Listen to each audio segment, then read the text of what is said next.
Tapos, hindi kasi kami magkasundo ng kuya ko. Siguro dahil mas matured siya, tapos ako bata, so ako kulit. So gusto ko ng kalaro, siya siguro hindi na siya, parang graduate na siya sa so madalas kami mag-aaway. Sorry. Madalas kami mag-aaway. Growing up. Wala akong masyadong kalaro. Siguro kalaro ko, like, pinsan ko or mga friends ko. Minsan yung mga friends ko pa nag-bully ako dahil sobrang taba ko. Tapos yun, siguro kaya ito yung binigay sa akin kasi ito yung connection ko lang sa mama ko at saka daddy ko. Pag nag-work sila, parang nung bata ko lagi silang hinahanap. Kung sila sa work, kahit ang lapit-lapit lang naman, papasama ko sa yaya namin na puntahan para lang makita sila. Parang nalulungkot ako pag sa bahay na. Then, itong phone na to, ito yung parang takbuhan ko pag nag-away na. Hindi ko alam kung dapat kong share kwento, pero yeah, nung bata kasi ako, like, yung pinaka-worst na away namin ng kuya ko, na hindi ko makakabuli. Yung sinaktan niya ko ng physical. Kung alam, siguro mga like, elementary. Like, sinampal niya ako dito. Tapos, ayun. Yung time na yun, napingi ako. Tapos, takbo ko ulit yung telepono. Para mag-reach out. Kailan na. May inaaway mo naman. Hindi kami magkasundo, as in. Pero ngayon, like, na-feel ko naman na bumabawi sa akin po yun.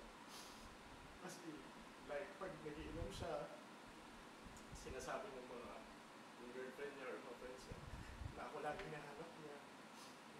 Siguro, na-feel ko na gusto niya bumawi. Kasi, siguro, hindi siya nagpakakuya sa akin. Na wala akong naging takbuhan. Kasi, papa ko, OFW. So, si mama na inando. Tapos, mga pinsan ko, babae. So, mga anak. Kaya malapit ako sa mga babae, sa mas nakakatanda sa akin. Kasi hanggang sila, paalagaan ako. Tapos yun, alam mo halos isang pako yung kapatid ko. Kung baka ako. Like, sinasabi ko sa akin, hindi na natin naging kapatid. Well, it turns out, half-brother pala siya. Hindi sana sinabi, nalaman ko. Pero, nung nalaman ko naman yan, hindi naman nagpapagin ko sa akin. Mas minahal ko pa siya. Pero ngayon kasi, wala, parang hindi ko na mabalik yung dati. Like, gusto ko maging close kami, parang awkward na. Like, ang tanda na namin siya, may asawa na, 5 na anak. Tapos ako, siyempre, tumatanda na din. Like, wala kaming bonding. Kaya, somehow, nakikita ko yung kuya ko kay Gibbs. Kasi, nagbabat ko din. Tapos pangano. Ganyan din yung kuya ko. Like, yung love language niya. Acts of service. Like, naglulutuan niya, ganyan. Tapos ako, hindi ko na malamang maging malambing. Ewan ko, awkward. Pero, yeah. Siyempre, mahal na mahal ko yun. Kahit na hindi ko yung magkasundo. Kaya sabi ko, yung ginawa sa amin ng kuya ko, or yung relationship namin, hindi ko gagawin sa kapatid ko ng puso. Siya yung naging close ko, bumawi ako sa kanya, na kahit na nandun ako sa stage na kahit pa paano mature na, tapos yung kapatid ko, like gusto ko magkaroon sila sa baho ko, nag-relate kami, like nagsisili kami dalawa, yan. Bumawi ako sa kanya. Kasi ayoko mapil ng kapatid namin na walang kuya.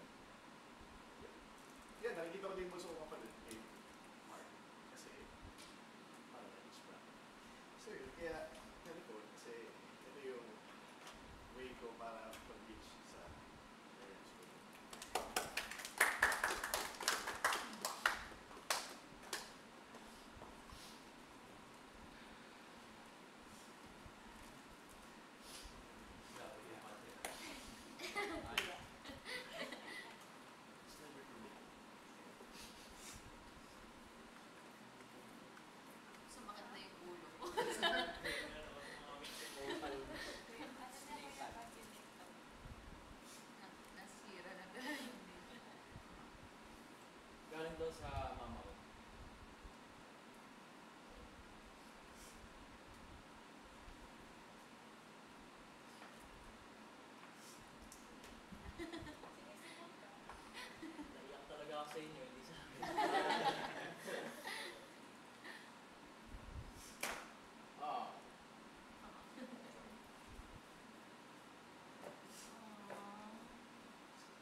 UST ko na naranasan. Kahit ako lang mag-isa sa kanila. Kasi pag, yun nga, yung nangyari sa amin ng palaro, parang nakakuha ng bagong vibe. Childhood talaga, yung palaro. Bagong community. Na naging pamilya ko talaga. Pamilya talaga. Mas close ako sa teammates ko kaysa sa magulang ko, sa kapatid ko.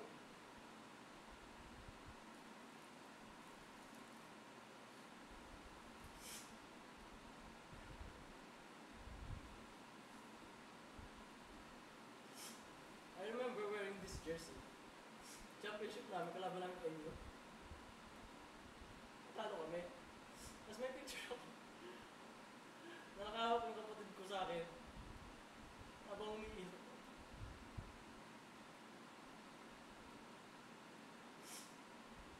Pero ang saklap lang kasi hindi ko na-realize din na talagang sobrang swerte ko. I took it for granted. Nawala. Kaya parang tumanda ako, na-realize ko na wala talagang permanente sa mundo. May iwanan ko siya.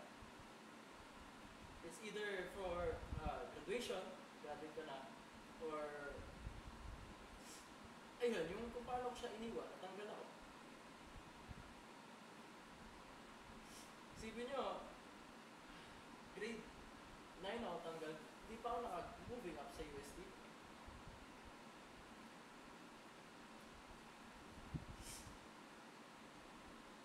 I wish I did better.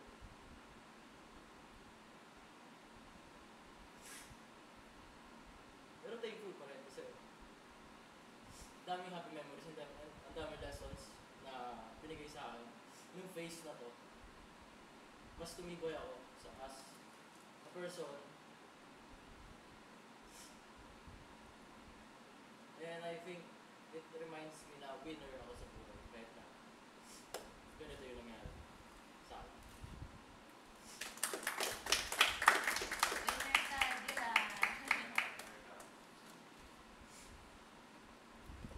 Next. Hi guys. Si JM ba?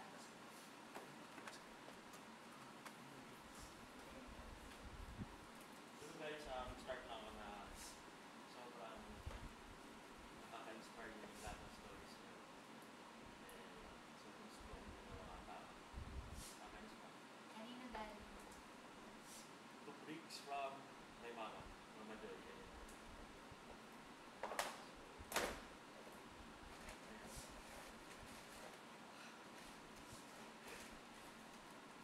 It's a raid. You're the leader.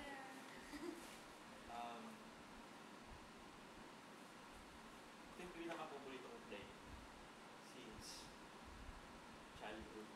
Kasi bigay siya ng lolo ko during holiday season. So, lolo ko was a former vice mayor sa one of the cities sa Negros Occidental. So, I look up to him. Sobrang naging disiplinado ako dahil sa kanya. Siguro, siya yung nilook up ko na maging professional someday. Talaga, kasi syempre public servant siya. Kita ko yung gawa niya. So, nung namatay siya, nung grade 6 ako, doon na parang nalugi yung Work Enterprises, nagkawatakap yung family namin. Parang, I was raised sa farm, legit. Farm. Kasi binigyan niya ng Bro! rest towels yung parents ko eh. So, doon ako naka-experience ng simple joys. Yung tipong taya ka sa taguan, pero hindi ka tinataya kasi may special treatment kasi apo ka ng vice mayor. Doon ka nakaranas din na umakyat ng puno, ng santol, ng rambutan. Sobrang magandang experience na lumaki ka sa bukid, nakasama yung mga simpleng mga tao din. Then nung namatay siya, doon na parang naging eager din ako na yung comfortable naming buhay ko, gusto ko maranasan ito. Kasi naging simple na parang strive lahat ng kamag-anak namin kasi umaasa lang sa kanya, diba? Enterprises, tapos vice mayor na. naging malaking impact yung pinggan na to sa life ko. Kasi yung Totoo Brian na maliit pa, laging nilook forward kung anong dish ang ano dito, na malalagay. So parang, ito din yung rason siguro na namulat ako na gusto kong maging chef, na interesado ako sa luto. So ma-apply ko siya na during childhood, nilook forward ko kung ano yung mga dish na malalagay dito. Hanggang ngayon, di ba, na parang chief cook na ako na na-realize ko na cooking is a never-ending discovery. There's too much world to explore pa. And sobrang special talaga sa akin. Thank you.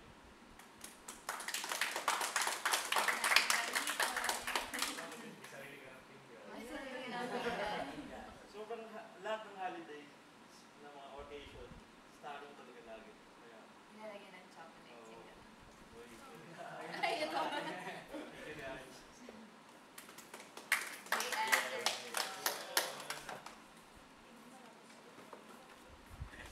Kaya mag-alala, masaya. Lagi kasi ko talaga. Ito galing sa Puro lagi kasi ko. Older. youngest. Siya yung youngest ito sa amin. Tatlo kami magkakaroon. Check ko na.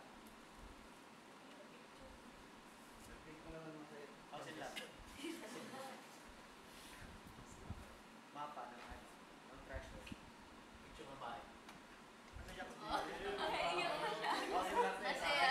I saw emotions. Wala. Kung tumalikod, lahat nga pala may camera.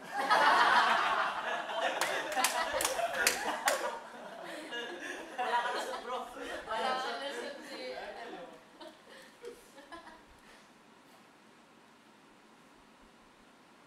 Take your time.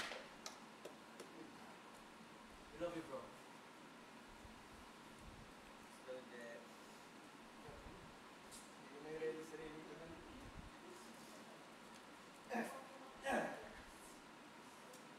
So, then,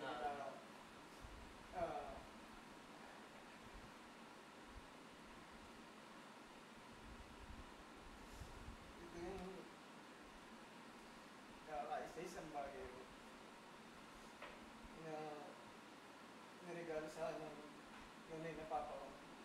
Ang biological na tatay ko bago sila mag-iwalay ng mama.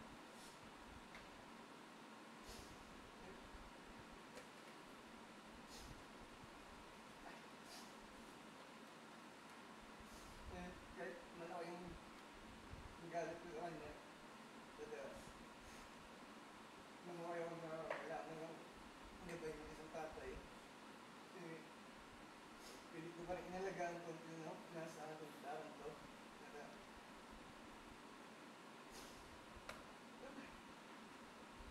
Kaya buti, dito nang inaalala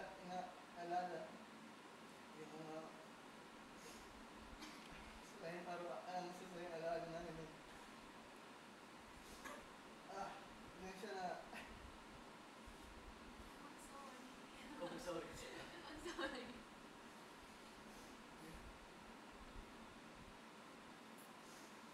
sino?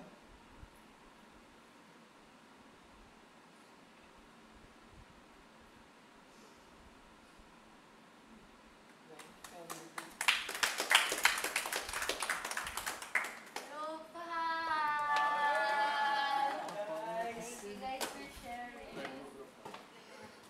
Jamie. Saan ba tayo Kasya tayo. Para pa isang side lang. Ano lang tayo. Dito na Ano lang. tayong design? Group